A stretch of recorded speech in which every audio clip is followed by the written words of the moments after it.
Section 6. The Evolution of the Soul. Due to the negative influence of hell, this physical world of the third dimension has experienced great disorder and confusion for the past 100 million years. But this is not to say that the Earth Spirit Group has been stymied in its evolutionary mission. In fact, quite remarkable progress has been made. Among the souls created on Earth, there are distinguished souls who have evolved considerably. Through repeated cycles of reincarnation, they have advanced from the fourth dimension to the fifth, from the fifth to the sixth, and from the sixth to the seventh, reaching the level of divine spirits who originally came from other planets. Although none of the spirits created on Earth has yet become a ninth dimension spirit, some have reached the world of Tathagatas in the eighth dimension.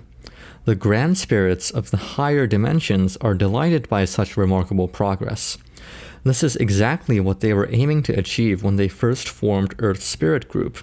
They emigrated to Earth filled with the hope that they could make Earth more advanced and more harmonious than the planet that they had come from, and now their hopes are coming to pass. Today, the population of the world of Tathagatas in the 8th dimension is estimated to be about 500 spirits, and the 7th dimension, world of Bodhisattvas, consists of roughly 19,000 spirits. Of these, 130 spirits have become Tathagatas on Earth, and 7,000 have become Bodhisattvas on Earth. Quite a number of new souls created through the Paitron have also managed to progress to the upper realms of the 6th and 7th dimensions. So, while there are sad reports of the expansion of hell, there is also wonderful news. Why are souls expected to evolve, and how do they actually do so? To answer the first question, once again we need to track back to the beginning and consider why Buddha created souls of different levels in the first place. Since he had already achieved the highest level of evolution, there was no need for him to create souls in lower dimensions and have them evolve for his sake.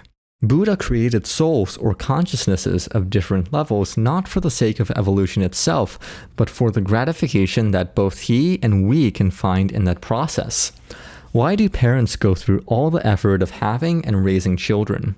Not because parents want to make their children fully developed adults, but because they find joy in the process of raising children. By having children, parents expand their own feelings of happiness. He created souls or consciousnesses of various levels because the process of encouraging them to evolve and develop became an expression of his joy and a source of his happiness. This is the fundamental basis of the laws of evolution in the universe.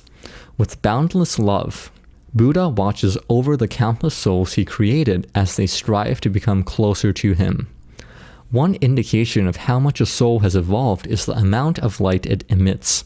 The same is true of people on Earth. As they progress spiritually, their inner light increases and their auras begin to glow. Those with spiritual insight can easily determine another person's level of enlightenment. People whose minds are attuned to hell have a dim aura and have whitish spiritual spots that indicate the body parts that are negatively influenced by spirits from hell. Those whose minds are connected to the astral realm in the 4th dimension have a small aura of just 1 or 2 centimeters, half an inch.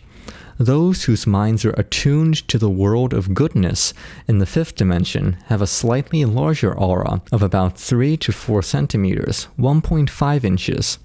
And those connected to the 6th dimension world of light have a more powerful circular aura that extends about 10 centimeters or 4 inches.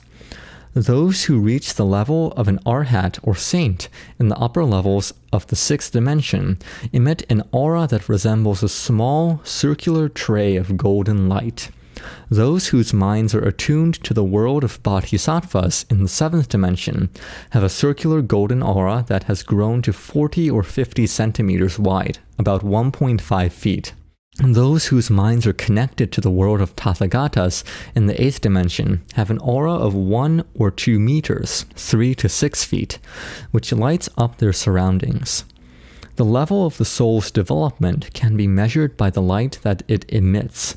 In other words, your soul develops when you expand your capacity to receive and hold the light of Buddha. Make diligent efforts to receive as much light as possible, and try not to create dark clouds in your mind that could block his light.